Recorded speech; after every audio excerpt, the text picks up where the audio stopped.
What's poppin', T Squad? It's your girl Keisha, and I'm here with tonight's All Tea All Shade Braxton Family Value Season 7, Episode 5 review. So, on tonight's episode, Tony is missing her family. She really wants to see her sister and her mom. Tony calls her dad, and they just catch up and they talk on the phone. But only thing I was paying attention to was Tony micro braids. All of this part was shaved down low, and then she had like micro mini braids in the top pulled up into a ponytail. Half of this part was missing braids and was ate out. She had baby hairs and swoops and finger waves and a freeze over her. I didn't know what the fuck was going on with Tony and her. Like, you are a multimillionaire. You have been in the business for years, and she just get on TV looking like she on Section 8 to get a wig check. So they talk about Tawanda coming to see Daddy and Tracy. And you know, excuse me, I'm so tired, y'all. Tawanda wanted to go up there to check on their father, check on his health, and to just meet up with Tracy and talk because she has not seen Tracy since the wedding.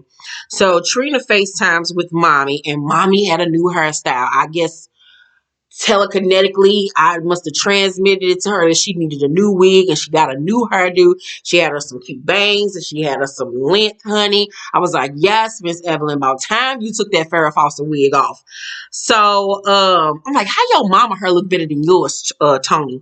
So Trina tells us that she only got one side of the story about what happened at the wedding, and she wants to talk to Tracy if she comes to LA. I'm so sorry, y'all. So sorry, but I have not been sleeping good all week. I've been getting like 3 hours of sleep a night. I've been so busy doing stuff, and I am exhausted, and this shit is catching up with me. As soon as I get done with this, I'm going to bed. So Sean meets up with Daddy Braxton and asks for Tawanda's hand in marriage, and the daddy say, welcome to the family and good luck, because you're going to need it. And I was like, amen. Tawanda goes to see Tracy. And she says she isn't going to bring up the wedding. She just wants to kick it with her and just have a good time. Tracy's home is gorgeous. Beautiful home. Beautiful landscaping. The home in general is just beautiful. I also noticed that when Tawanda walked up the walkway, it was daytime. And then when Tracy answered the door, it was nighttime. I need for them to keep up with the continuity of this bullshit. So Tracy gets an attitude because Tawanda asks her about some crab. She had told her she wanted some crab legs when she came up there. And Tracy never said no. Her exact words were, I'll surprise you. She never said no. But instead, she gets an attitude when Tawanda brings up, what happened to the crab or whatever. I said, I wanted some crab when I came up there. Tracy, however, had made fried chicken and sweet potatoes and macaroni and cheese and collard greens and stuff like that. And then she got an attitude when Tawanda was bringing the shit up. If you didn't want to fix the shit, or if you didn't want it, you could have simply said right then and there when you was on the phone, I don't want that. I'm not going to buy that. I'll fix you something else. Or I won't fix you anything at all. You can go get your own. But this is what I'm talking about when it comes to Tracy. Tracy gets mad at stuff and has no reason to. It's like she makes up her own story and scenario in her head and believes in the shit that she's drummed up. Like, how you got an attitude when you never said you wasn't fixing the shit, and then you mad because she bringing it up. Make it make sense, girl. Like, she need intensive therapy. God damn it. So Tawanda says, I already saw Daddy. Sometimes you just have to check on your parents. And Tracy said, I talk to my daddy every day. Like, the passive aggressiveness, like, bitch, we get it. You talk to your daddy every day. We get it. You got a closer relationship with your father than you do the girls and your mama. Okay. But like, all that wasn't necessary. Like, if you didn't want to be bothered with your sister, if you knew you was going to have a little stank ass attitude, you should have told her, I'll see you another time. Like, don't nobody got time for all of that. But then you want to sit up here and say they treat you like a kid when you're acting like a kid. Like, girl, bye. I'm just over her. So, Tawanda asks, has she spoken to anybody since the wedding? And Tracy said, I haven't spoken to anybody. I'm distancing myself until I get what I need, boundaries or whatever. And Tawanda says, that's been something the family has been lacking for so long. Tracy says that she's at peace and she's gone to therapy. Lies. Anybody that got to continuously say they at peace ain't at peace. Tracy in her confessional says, I'm not particularly upset with Tawanda. I just don't like the behaviors that keep showing that we are still little girls. I have grandkids. What behaviors? What behaviors? I feel like that's some internal shit that you feel like you still are a little girl. Like nobody's treating you like you're a child. Like I said, she lives in an alternate universe where shit is going down that ain't happening. So Tawanda asks, is she going to come to LA? And Tracy says she got to check on her boundaries. Okay. Tracy talks to her therapist about the trip, and we find out that Kevin was married previously before her. I don't think I remember that or know that, but he was married before her, and one of his children has a grandbaby, so now she has two grandchildren. She has an 11-year-old grandson, and then the baby that's by her own biological child. And she says, her grandbabies look up to her, this, and that. So Tawanda and Trina arrive in LA at the rental house, and they looking at the rooms and everything. And Tracy arrives all slim and trim. I have to say that all the girls looked really good. I didn't really care for Trina's hair. It was a lot of hair, and I just didn't understand it. Tracy in her confessional say, I do miss them, and I want to repair our relationship. And I was like, I hope you act like it. So they call Tony, and she tells them they have to quarantine for 5 days before she arrives. Because, she got lupus and she's got to be extra careful. So the girls sit and they talk. And Trina says she ain't been able to get it in because, mommy was staying there with her. And now her son Caleb is back at home. So she ain't been able to fuck. I was like, girl, fuck that. Y'all in my house. If you don't want to deal with the oohs and the ahs, get the fuck on out. Because I would have been yelling and moaning all around that motherfucker. They would have been coming down for breakfast. And I would have been on the kitchen aisle and getting my pussy. Fuck that. I'm on my honeymoon. Get the fuck out if you don't like it. So Tony asks mommy to come to LA and cook for them, and just because her cooking brings the girls together, and mommy says yes. So that night, Trina and Tracy talk about the incident at the wedding. This is when shit gets interesting for me. Tracy says, our sisters can make faces. I saw what was going on. We have a bad habit to do that to each other, even myself. I had to keep a smile on my face to make sure you were okay. And Trina was like, you should have came and talked to me. And Tracy said, I separated myself. I heard some things come out of family mouth that should have never. I went to go sit by myself because I didn't want to make a scene. And when you go back to the episode, and I hope I don't get copywritten for this, but when you go back to the episode, this is how things actually played out on the episode. Daddy said it was a fun thing he was doing. I think it was a duet song. So we saw Tracy's like, here, this one of us went up there to help him. I didn't know Johnson. We didn't get out. Tracy came back to the table. So when Tracy sat down, told Tracy we were laughing at her when she was sitting with my dad. That made Tracy very angry. My family is foul. That's why I don't even know what happened. I completely missed this. My name is Warren, and that was sweet. You know what I know?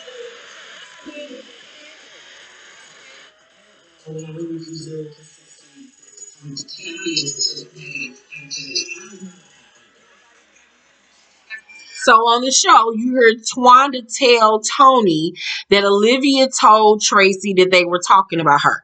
But then you heard Tracy on this episode saying she saw them looking at her funny. Then when she was on DJ Richie Sky channel on YouTube doing an interview, she said that Olivia never said that. They lied on Olivia. I don't understand why 3 grown women are gonna lie on a little girl. What are they gonna gain by that? Ain't nobody scared of you. I don't believe it. I do believe 100% that Olivia told you that shit. You were drunk, and you're an angry drunk, and you're a very insecure woman with low self-esteem. So as soon as that little girl told you that shit, you believed it and you ran with it and you let your anger explode. You already were feeling some type of way based off the Palm Springs trip or wherever the fuck y'all was at from the season before that. Like, girl, stop it with the shenanigans. Once again, Tracy lives in an alternate universe. She lives in a multiverse. She needs to be a part of Marvel, goddammit. So, She then says, I separated myself. I heard some things came out of family mouth that should never came out of family mouth. So I went to the back to go sit by myself. So I didn't make a scene. I want to know what was said out of family mouth. She has yet to tell us what somebody said about her. I don't know what was said about her. Hell, I don't even think she know what was said about her because Tracy was drunk. So she then tears up. And Trina was like, oh. And so Tracy was like, my baby sister, talking about Tamar, thought she had so much balls to put her chair in front of me playing with my hair. What you hear? What I do? I said, stop fucking touching me. She did it again, and I grabbed the chair. That's when everybody came back. Mommy came back there. Tawanda and Tamar said it's Tracy. It's all Tracy. I felt like I was a little kid again, like I got to defend myself. Once again, let's play back what actually happened on the show. You're never real. You fake and you fraud. Hey, wait a minute. What's going on? I came to change my shoes. Separating myself from my family backfired because everybody was back there then. Wait a minute. You don't love me? Just like you never love. What's going on? Get out my face. Oh, no. Not today. Look at Kevin. Look at Tracy. You clearly heard as soon as Tamar walked in the back, she said, you don't love me. You never love me. And Tamar was like, what did I do? What are you talking about? That's when she came over there and sat next to you to see what was wrong with your crazy drunk ass. And she probably was touching your face saying, what's wrong? What's, whatever, because you drunk and you're acting a fool. You said you never loved me. You're faking, you're phony. This is, as Tamar clearly says, I came back here to change my shoes. Like, she don't know what the fuck is going on with your crazy ass. You were the culprit. You were the aggressor in all of this. You were not the victim. You started it and you were drunk. Just say I was drunk. But instead of taking responsibility that you act like a drunk fool, you want to blame it on everybody else. And this time, you not going to sit up here and act like Tamar was the goddamn perpetrator. You were the one. You started with her. You were the aggressor, girl. Stop it. So then she says, about mommy and them, Tawanda and Tamar telling mommy that it was all Tracy. It was all Tracy.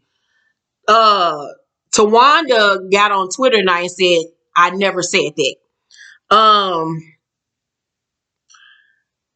Tracy, her confession say, when my mom came to the back, Tawanda and Tamar kept saying it's Tracy. It's all Tracy. Tracy says, my mom was upset with me, and I'm like, why are you automatically upset with me and not try to figure out what actually happened? I think my mom had a different relationship with my sisters than me.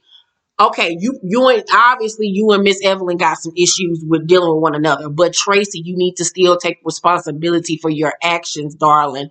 Nobody wronged you in this case. Nobody wronged you. Your daughter-in-law started some shit, and you took the bait, and all of your inside emotions came tumbling out like hot lava, and you acted a fool, girl. So Tracy says, I was ready to give up on sisterhood. I would do anything for my sisters. I have to do boundaries to make sure I'm okay. And Trina said, I noticed you're very zen now. And Tracy says, this too was Lauren. I feel like someone ripped her from my womb. Trina says, a lot of shit was unfair for you, and I recognize that. Tracy is grateful she noticed. And then Trina says, I want to say something and don't get mad. You can't get mad at every situation. And I agree. Like, you have anger issues that ain't got shit to do with your goddamn sisters, girl. Like, stop it with the foolishness. And like I said, her story, it don't add up with what the footage that we actually heard and saw.